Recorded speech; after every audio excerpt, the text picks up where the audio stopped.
Hello, everybody, and welcome to our closing session, the debrief for state leadership and adult education leaders for Adult Education and Family Literacy Week. And what a week it's been.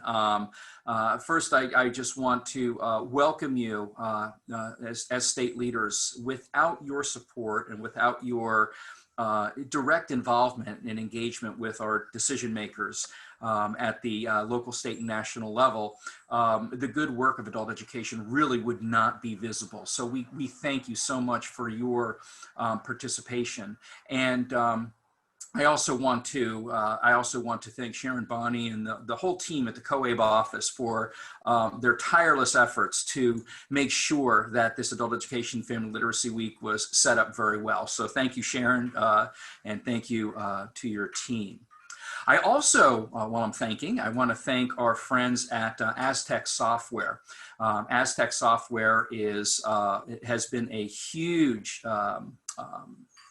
supporter of adult education, and for many years, they're now in their 40th year. And not only do they have great products, but they're also great supporters of adult education and have been a main supporter underwriting the activities here for Adult Education and Family Literacy Week, as well as on our advocacy efforts. So we thank Adrian Fainer and all the rest of the crew there at Aztec Software for their support. It's also my pleasure to, as I welcome you, to go ahead and introduce our main speakers today. Already I've mentioned Sharon Bonney. She is our CEO at the Coalition on Adult Basic Education and has been a driving force to so many of our initiatives here and has worked tirelessly in leading the team. So we're thankful that she is our CEO and thankful for her work. I also want to introduce Jodi Angelo. Jodi Angelo is from Ohio and actually works with the Ohio State University, and she is our president-elect and is also the chair of our public policy committee at the Coalition on Adult Basic Education. And we will also hear from our associates at Penn Hill Group. Penn Hill Group has just done a wonderful job for us. We've been working with them for just over a year now. We're in our second year of working with them. They have been primary advisors for us up on the Hill in helping to guide and direct us in our efforts, advocacy efforts, particularly related at the federal level. They've done a wonderful job of keeping us up to speed on the different pieces of legislation and the key legislators to connect with, and they have done a fabulous job behind the scenes in doing that. So we'll hear from Penn Hill Group as well. So it is my pleasure to now, I think I'm tossing it over to Penn Hill Group.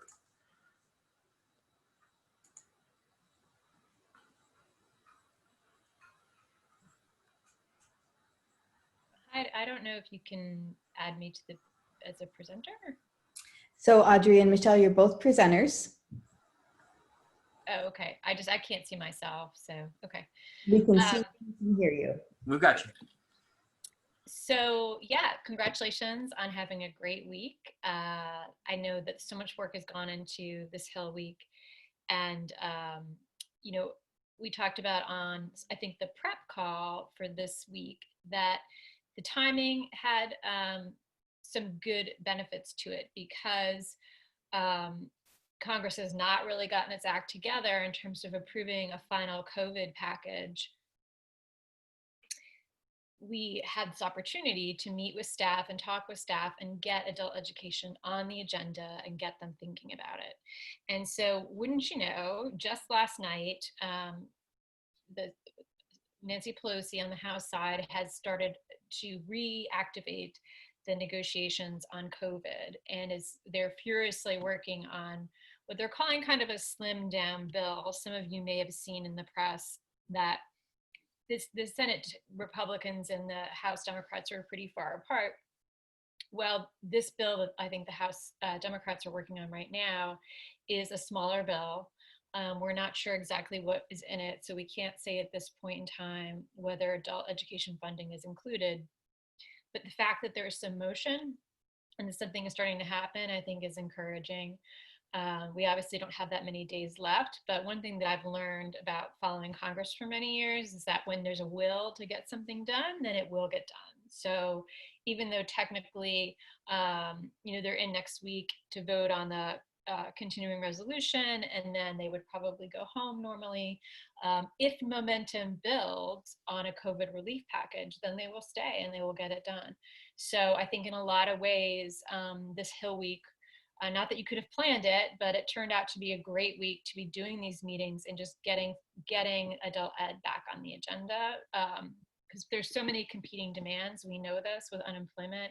We know this with the adult learners that we work with, that there's so many needs out there, but we have to continue to advocate to make sure that our needs, the needs of the adult learners, remain on the radar screen. So other than that, there'll be this vote on the continuing resolution next week, which I think we've talked about in the past, just means level funding. And that should go right now until December. So you won't see that much of effect in terms of programs. And then what'll happen in December is, if it's a lame duck, we have to see what happens, if there's a new president-elect or not, who has leverage to get what they want in that final package. So we do have another bite at the apple to try to get some of the things that we've been talking about that are priorities for COABE into a potential final appropriations bill in December. So I don't know if Sharon, if you all want more, but that's sort of a brief overview of both where COVID relief stands and where the continuing resolution discussions stand. Oh, I think that's really helpful. So I think hearing that the timing was really good for folks to be meeting with legislators is really helpful, and knowing that there's a possibility that we might actually see some funding in the next bill is really exciting as well. Great. Happy to take questions in the end. Okay, great. Thank you so much. I appreciate that, Michelle. Okay, so I guess I'll take it from here. I have a couple of slides here. We wanted to just talk a little bit about the support we provided for state leaders. So we provided the toolkit, we provided board mentors from COABE, prep webinars and follow-up emails, customized website graphics, TweetDeck, and also the graphics that were specific in terms of the 10 different graphics that talked about our talking points. Articles for your website and e-blast templates, customized slides for your meetings, updated data sheets, including new state data sheets and the PIAC map link. And then we also provided support for the 5 legislative award ceremonies. So the video development, help contacting legislators, and then of course the crystals that we actually sent to the legislators. But when all that's said and done, we are already thinking to the future, into future Capitol Hill days, and really want to make sure that we think of all the different ways that we can support you. So I'd really love to hear from you how we can support you better, what ideas you have for improvement, and what you think worked well that we should carry forward. So you don't have to answer that now, although you're also welcome to. You could put that in the chat box, but that's definitely something we would love your thoughts on. Again, how we can support you better, what ideas you have for improvement, and what you think it worked well that we can carry forward. And then I'm going to now turn this over to Ms. Jodi. Okay, so again, a reminder, if we're not at the table, we'll be on the menu. We saw a really great response this week and amplification from the field at the local level, supporting you, and at the state level. We need to continue and keep up the pressure. Please continue to share your student success stories, your videos, your fact sheets with your local and your state partners. I also encourage you to invite them to events celebrating your students, whether those are in person or virtual.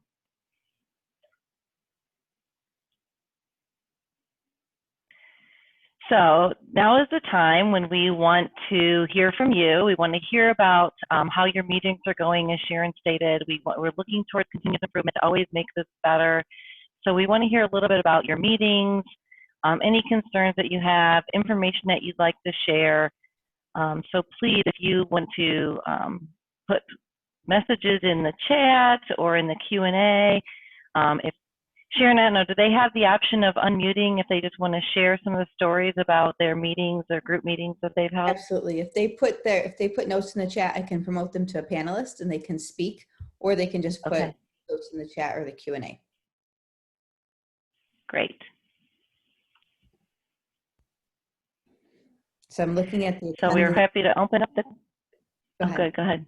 Oh, I was just I encouraging. said we're happy to open up the call right now so that we can address any of the questions.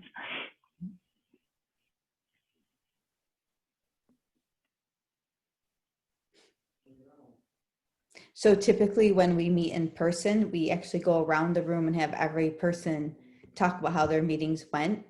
And maybe if, I don't know how you feel about that, Jodi, if folks don't just volunteer it, we could call upon them and see what they think, if they want to share with us how their meetings went.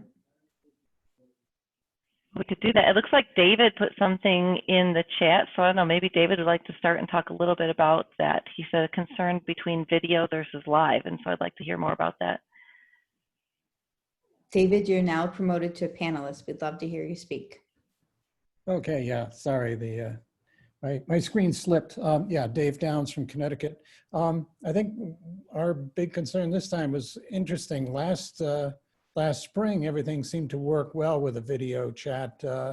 This time there were more issues with using video. You know, we were kind of depending on what the actually the first time we provided the Zoom, and that worked out pretty well for Senator Murphy's conversation, because we had our own video of a parade and rally that we had last year in New Haven for Adult Ed, and we had about 1,000 people there. So that was a great visual to get onto the screen. The next day, when we were talking with Senator Blumenthal's office, of course, you know, we're at the mercy of wherever we're talking to, and the aide had set up a video conference, but it was out of her house, and actually the video wasn't working.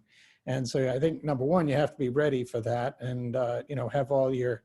We were also going to do the slides of the you know, the 10 different ways that Adult Ed is working for its learners, and we had to make sure we had that ready to just say it, because we couldn't show the videos, and also we couldn't show the video of the rally. So I think, you know, number one, you have to be ready for those things. But it's, you know, maybe something to think about. And I don't know whether it's even possible for COABE to, you know, somehow make sure that we're able to get a good video connection to these folks, either by, you know, allowing us to use their Zoom, or making sure we've got a Zoom contact and use that so that things work. Thank you, David. We can definitely help out. We have a number of Zoom lines now that we're providing support for virtual conferences. So I feel like that's something we could certainly help with in the future if we need, if that was needed.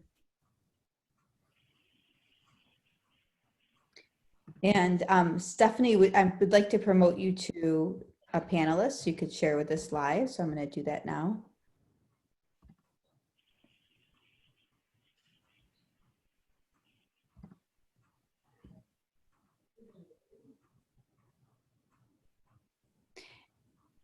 And for those of you that are not aware, Stephanie and her team have actually participated in the Minds That Move Us initiative, and they have also joined us up Hill, and they've done I believe they were incentive grant winners one year as well. So just a wealth of information here. So Stephanie, you're now a panelist. Okay, so what would you like to hear? We'd love to hear how your meetings went, and you know, any sort of follow-up that you think would be needed.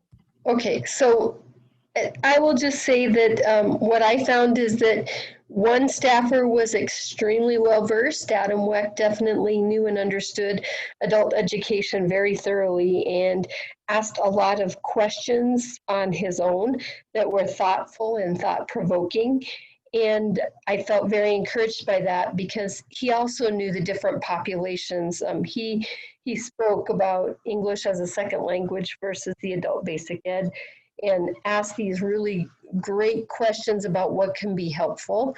And that was really refreshing. And then kind of on the other end, we had another staffer who just didn't understand adult education at all. So it was really much more about informing him about how adult education works, what it does for the students, and how it can be a community builder, and why it's important to invest in that in terms of helping people find financial stability, find their place in the workplace, and kind of have upward mobility.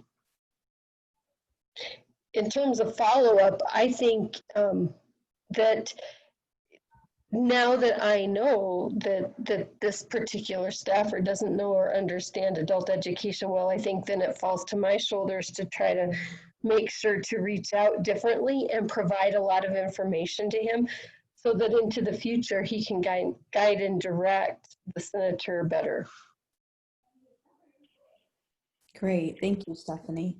Jodi, did you? Stephanie, I just wanted to ask, Stephanie, were you able to then provide a follow-up to that individual with, you know, links to the, maybe like to your slide deck and to your fact sheets and the different videos or whatever that you shared with them? Yeah, and in fact, originally we didn't know who we were going to meet with, and so we had sent some of that, some pre-information out, and it went to the senator's office, but it didn't necessarily reach him, so we also provided him with that. Excellent. Oh, thank you for sharing. I see here, I see that a couple of my colleagues from Ohio have put something in the chat about the Ohio, and they both were, this was the first time that both of them participated in legislative meetings, especially at the national level. So I don't know if Christina or Salome, if one of you would like to unmute.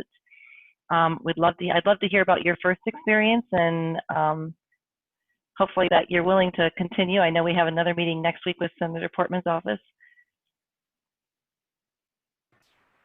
I'll go first. This is Salome Harris, and yes, the experience was new for me. I had never, you know, been a part of, you know, I love advocacy, but I have never been, you know, officially a part of something like that. I think I've attended a lot of the COABE and always things on advocacy, and this was an opportunity for me to actually experience that. So we did get to meet with Senator Brown's office. We got an opportunity to talk to Leah Hill, their education staffer. She seemed pretty well versed in the educational struggles of the adult communities, and she had, you know, she felt more enlightened, I felt, after our meeting, of even the more challenges with our adults being at home with their children and trying to educate your children, and you are also involved in adult education yourself, trying to, you know, bring yourself forward. And so, so that was a great opportunity to share, you know, the struggles of our students at home with children, and the various things that stem from around that. And because we are in an urban, we got to talk about Cleveland, and since we are in an urban setting, the lack of technology, we got an opportunity to talk about computers, and many of our students don't have devices to be able to engage with our programs, and they don't have Wi-Fi. And so it was important for us to see some funding come for our student body that is dealing with COVID as well. So I thought it was a great opportunity, and thanks, Jodi, for helping us out. It was great. Thank you. Thank you and Christina both for stepping up, and look forward to continued advocacy work out of you guys in the future. Okay, so let's oh, go ahead, Christina. Yes, please. Yeah, I really don't have much more to add besides, you know, I'm very thankful for everything that COABE already had set up for us, because it was, you know, my first time doing any kind of advocacy work myself. So the fact that, you know, there was a slideshow already made that we could customize, and having Jodi's guidance were so helpful. And I was really pleasantly surprised by how receptive Leah Hill was to what we had to say. I really felt that she understood what we do and the importance of it. And I feel that she's going to bring that back to the senator and help him continue his work and helping us. So that's all I had to add, but thank you, everyone. Thank you. Thanks for sharing that. So I see we have some others on, and I see Marilyn, you're on from Indiana and as a state director, so I'd really love to hear from you in terms of the Adult Education Family Literacy Week and your guys' activities.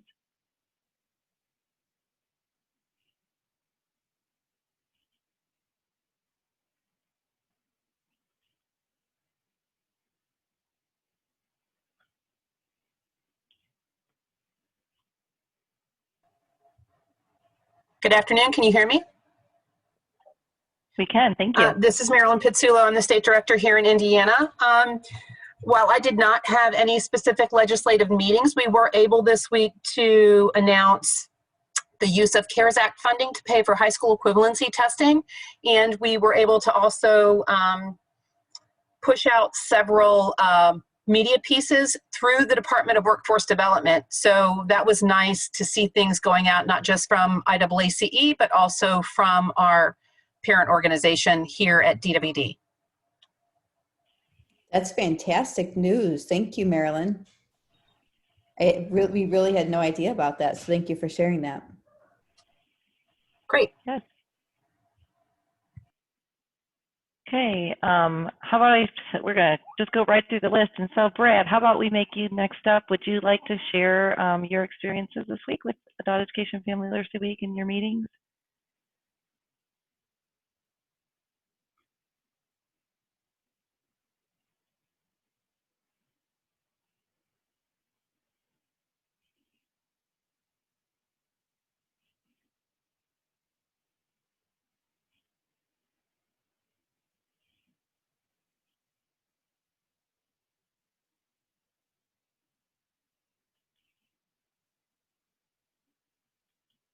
Did we lose Brad? So we have him up, he's just muted. Brad, we see you're up here, but we can't hear you yet.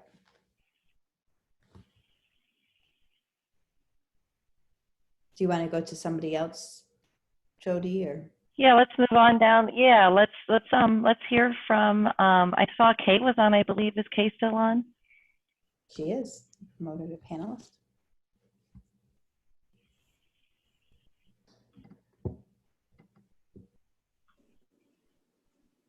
Hey everybody, can you hear me? We sure can. Great week this week, and we here in Louisiana, of course, we've been dealing with our weather and our many people that we have displaced, but we were able to do some work by sending mail outs all week long. Excited to have that. We were able to contact our governor. As far as I know, this is the first time he's really been contacted to make sure he knows about adult education. So we're excited about that, and we will continue that. We do have plans for the spring and a lot of work between now and then to continue our work here in Louisiana to make sure everyone knows that we are here. We did not have meetings, but we did also write our senators and send information to them as well. Thanks. I'm excited to hear that you were able to make a connection with your governor. That's something that we're still working on. So and I know that's a new area for us. So I'm really excited that you were able to make a connection there.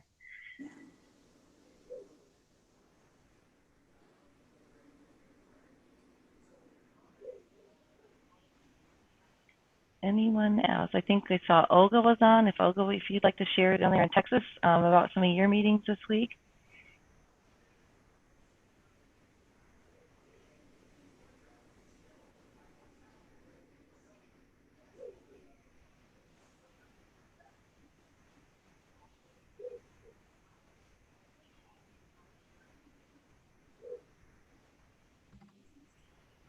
Looks like she's still muted.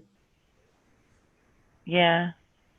You see you moved Angela up there. Angela, if you'd like to share, Sharon made you into a panelist. So if you'd like to open up your mic and share about your experiences.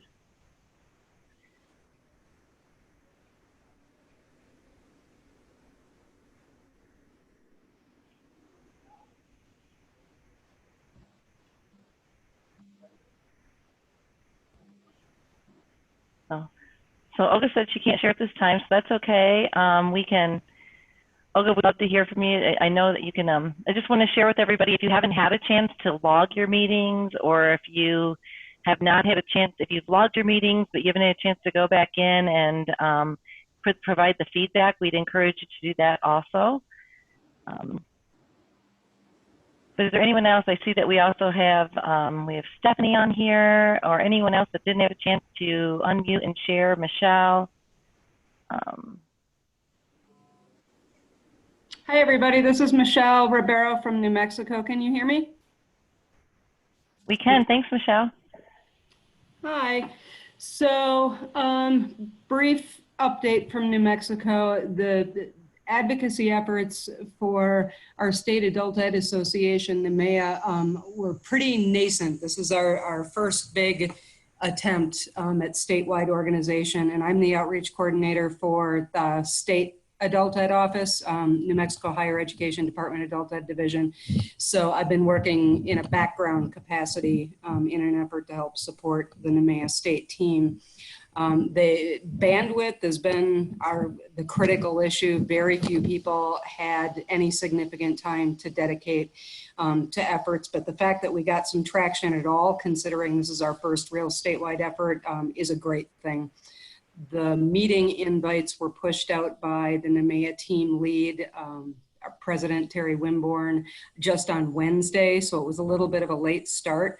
Responses are starting to come in. She spoke with Representative Rebecca Dow earlier this morning. Gay Kernan, I believe, wants to set up a meeting for week of October 5th. And a couple of other requests for information. We are getting responses, including from Ben Ray Lujan's office, that everybody is very busy with COVID, and they would try to get back to us shortly, something along those lines. So I think persistence without being pesty is going to be critical. But so far so good, and we do anticipate more responses to come in since we got a little bit of a late start. Thank you for sharing. Anyone else? And I want to, I want to open up. I know there's a few people that haven't had the opportunity to share, but if you want to unmute or if you want to share in the chat or the Q&A, please feel free to do so. I want to go off of what Michelle just said too. We had some legislators that weren't able to meet with us this week, so we have those meetings scheduled next week. So please, if you hear back from any of your legislative offices and they're able to meet next week, we encourage you to still schedule those meetings and to also log those meetings in the system, as well as your follow-up information. We greatly appreciate that. We'd love to hear from you and how those go. Anyone have any other things they want to share, or just even concerns or suggestions for as we go, move into this virtual environment and we look at the spring or the next advocacy days, things that you have that you'd like us to consider?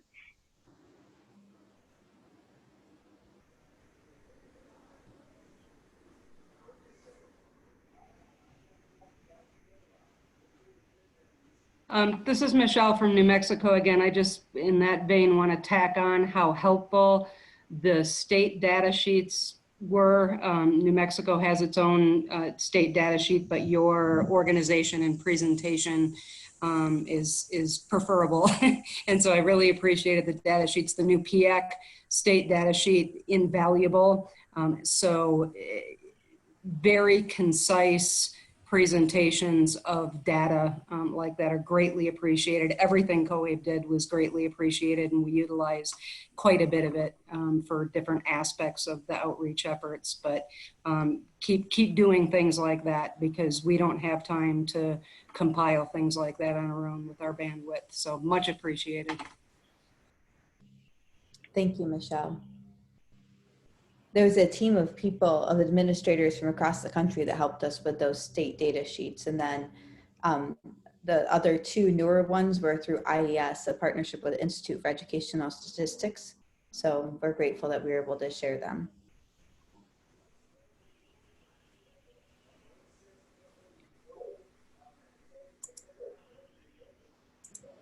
Okay, if there's not anything else at this time, I want to make sure that we, I want to thank Sharon and Don and the COABE staff who are working behind the scenes, the rest of the COABE board for all of your support, the mentorship this week that they've provided to the state associations and to those individuals who requested that. And I want to thank you all again for attending and participating in the Adult Education Family Literacy Week and in this debrief session. I really want to thank you all and say that we just appreciate you and all that you do for your adult learners and for the field of adult education. So please continue to let us know what we can do to help you and assist you in this area. And Jodi, I'm just putting the link again to put the meetings in. I'm going to put this right in the chat box. And this is really important because so far we've had just 7 states put in their meeting information. That was Maine, Washington, Connecticut, Texas, Ohio, Arizona, and California.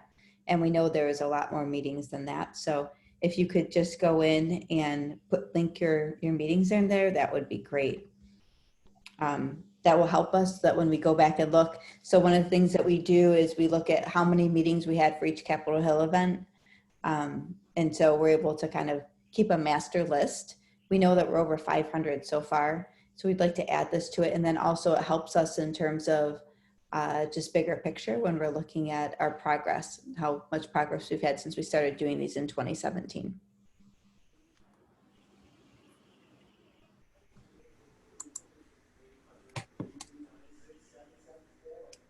And Olga's asking, would it be just meetings or interactions like reaching out via email or phone?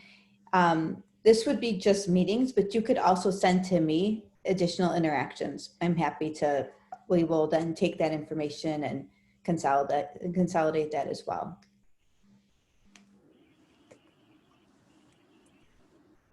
Michelle, we would love your suggestions. Yes. I'll be thinking about this more next week. I think everybody's really saturated right now and hasn't had full time to process. But one thing, the importance of cultivating champions, I think it would be absolutely, I forwarded out, for example, several of the videos, Mayor of Houston, to our field and such, and to help New Mexico cultivate champions. I think it would be helpful for many other states. A little bit of guidance from COABE about ongoing efforts to research and cultivate and promote in a very easily digestible format for the associations and other state leaders, I think would be very helpful. Thank you, Michelle. Appreciate that. And also, just a suggestion, if you, like me, had any issues getting assignments on the books, I think, again, amid COVID and re-elections, everything else that's going on, you know, if you have some in the next week or 2 or so, go ahead and log those in regardless. And let's make sure we get them counted as extensions, really, of Adult Education Family Literacy Week. I think we're just fine with that. Oh, and yeah. All resources on Educate and Elevate. Yes. Any of those meetings that, Don, that they're able to get that are associated with this outreach would be great. Yep.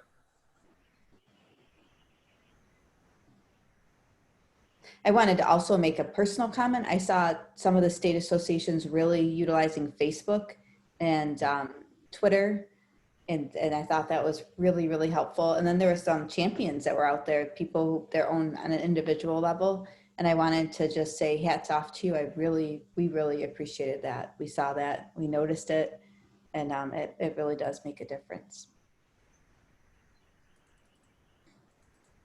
All right. Jodi and Don, I don't know if you guys can stay on when we can let everybody else go if you have a few minutes. Sure thing. Thanks for joining us, everybody. We really appreciate your efforts. Have a great weekend. Thank you. Thank you.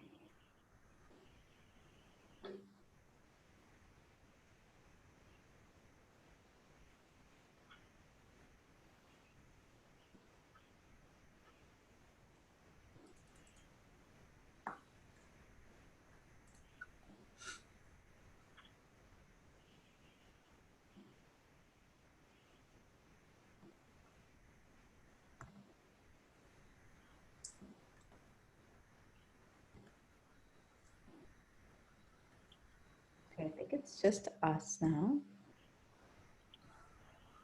So I just want to say, I mean, I think to me, this was a really good indication of kind of what we're up against with state leaders, and that this is not these were the ones that were dedicated enough to get on the call. Yeah.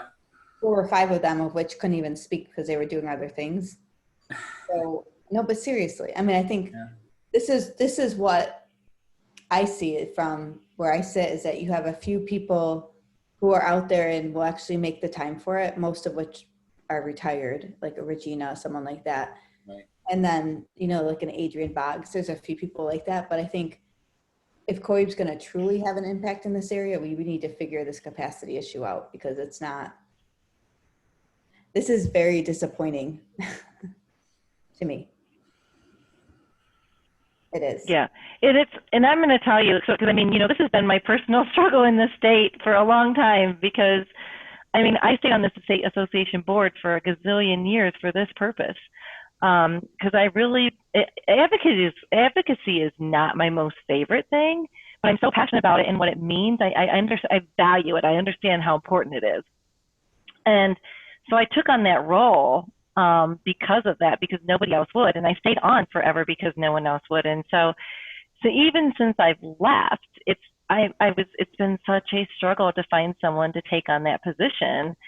So like to have, you know, a couple of people that finally stepped up after a lot of pushing. And I'm going to tell you, Sharon, and it didn't come from the state leadership. So it didn't, I mean, God love her, Christina was on today, but my push didn't come from, you know, the president of the association. It came from me behind the scenes, going to other board members, because I know they're there. And I was going back through some of our webinars and saw who was on and participated, and then going to them and saying, would you be willing to step up and do this? And I just think that's the case in so many state associations, that sometimes the president isn't the person who's stepping up. And I don't know how we find that person on the board. So I'm going to tell you this. So one other person to me said, well, it was Carmen. She said, Jodi, I'm more than willing to do this. I'm happy that I'm doing this. I'm happy I'm doing this with Salome. She said, but it would have been really, really nice to have this information a long time ago. And I said to her, well, you know, this information has been going out for a long time. You know, we've been sending this out to the state leadership for months, getting them on board, preparing them, sending them all the information. So as a board member, Carmen didn't get any of that, like the president or the, you know, whoever. And then I even said to her, I've been for over a month sending it to the EC board, which was a list of 5 people, which of course Salome and Carmen, neither one were on that list. And none of those 5 stepped up to send it out to the other board members or to take the role. So it was finally when I sent it out to the board, the entire COAB or OAS board list, that someone stepped up. So I don't know, maybe that's one of the answers, is that we have to engage the entire board. And maybe we have to, I know, engage, we have to go back and look at when we do these advocacy type sessions. And I know we've done that before. I mean, I know there was a time when I first came on the board where we had, remember, they were advocacy leads and people volunteered to say, hey, I'm going to be the advocacy lead for the state. It wasn't necessarily a state association person. Right. And I know that still didn't go well. Stephanie Rittenberger is only because I personally reached out to her and said, I know you did Mindset Move Us. I know you came to the Hill for us. I know you in the past. Kim Olson never responded back. I'm just saying, I feel like there's got to be a better way. This like as the end of it all, here's the state association leaders that personally I put gobs and gobs of time into, like making that toolkit for them. All the different resources. That was me personally sitting up late at night, making sure they had everything they needed. And we have like 8 people that get on. I'm offended. I just feel like, really? That's what you do? That's how you show your support? And of those 8, 4 people can't even speak because they're doing other things. Not good. Like do you think, you know, maybe because it's a Friday is problematic for them to get on? I don't, because Don, I sent multiple emails. I sent 2 emails today. I sent emails throughout the week. Every single day that you guys on the board got an email, they got an email with information. Yeah. I feel like when I look at the amount of time and effort that went into this, I'm not impressed by the response by our state leaders. Frankly, I felt like I'm going to tell you, for example, New York State. Mm-hmm. Every year, I'm the one who goes to the Hill and meets with legislators because NIAS does nothing. Why is that? I don't understand. You know what I'm like? Why is that? I don't understand it. But how about you, Jodi, in Ohio? For years and years, so I feel like there's got. I know. Right? And what kind of reaction? Did you have any reaction from Virginia? No. So that's my point. Well, I mean, Alabama's a prime example too, right? I mean, you've sent out everything, nobody responded, and then when we did this outreach, you know, last minute, because Penn Hill Group were able to make the meetings for them, we finally got a response. But that's what I'm saying, is that maybe it's not the state association president. We wish it was, but if they're not demonstrating interest, I'm almost thinking it's more along the line of, so for instance, in Tennessee, or not Tennessee, I'm sorry, Kentucky. I don't know if you guys were included on those emails, same sort of thing, went to the state association president who said, advocacy is not my job. She came right back and said, that's not my job. I'm not going to do that. Wow. I'm responsible to make sure of our membership list is correct. So I went and looked at the list, ended up pulling up Contessa Love, contacted her. Oh, and this was after going to Tracy. She used to be Tracy Knowles. She's now Tracy Treater, who didn't respond to me. And one other person who I can't remember now, but I'd gone to 3 people total. Finally, I just went and looked at the advocacy list, like those who responded at Ignite, and looked at Contessa Love, and ended up contacting her because she's done 6 different times in the past year. She's all about it. She's a fantastic award-winning administrator. I know her from other things that she's been involved with COABE.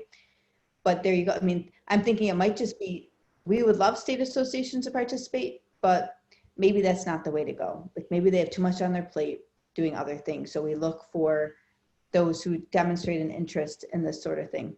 But if you can find, and that's the thing, so if we can identify an individual from each of the states associations and so on, kind of like you did, you know, and looking at, you know, looking through Ignite, you know, if we could reach out to the state association members and ask them who is their legislative contact even. Don, that's what I'm trying to tell you. I send tons of emails. I pick up the phone. Our staff picked up the phone and called. Yeah. Board members send emails. We had board members call. What about Jodi's idea, which, you know, kind of going around it all and just contacting the board members individually? Board members for each, no, I'm going to be honest, we don't have capacity to take 50 states times all the board members and try to get someone on. It's just. What about mobilizing the regional reps? We did. Yeah. Yep, we did. So you can lead a horse to water, and so we probably do then need to rethink it. If we can't get, you know, if we can't get the participation from the different states, from all of the states, then we focus on those states that will participate and continue to encourage that, and you know, see what happens. Deborah Roberts is there. Who's Deborah Roberts as an attendee?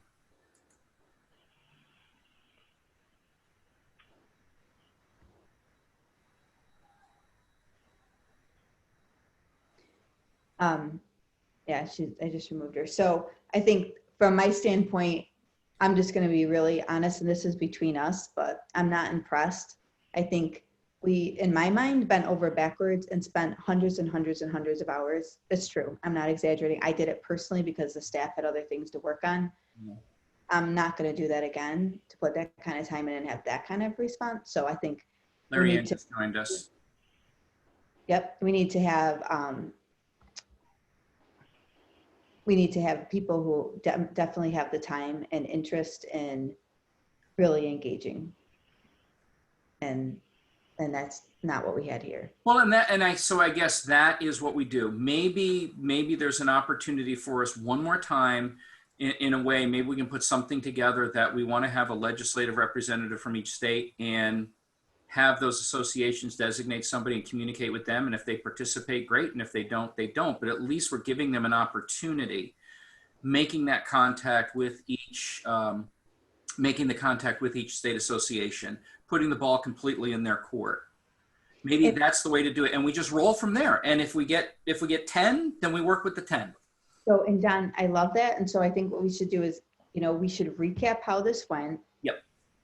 Put the email out. We're not going to beg and plead. Like so people who respond back, great. Now we're going to have you on the list and we're going to expect it, you know, you're engaged. And the ones that don't, we start looking at that advocacy list and come up with those people and ask them to participate as advocates, one from each state. But this sort of thing at the end of it all, the 8 people, like I said, and 4 that couldn't even, that is not worth our time, frankly. I think it definitely makes us want to look back at, and, you know, Regina can probably give some input to that too, but I mean, when we talk about this, well, you talk about the Dollar General money, the training for state associations, that this needs to be a core piece of that training, you know, that state association boards understanding the importance and the value behind having an advocacy lead on the board and, you know, someone in that position and training for that person. And I agree. And, you know, I have been on multiple Zoom-ins, like zooming in with boards. For example, I zoomed in with North Dakota and talked about this. They didn't participate at all. I pretty much did cartwheels to try to get them, like did everything I knew to get them on board, nothing.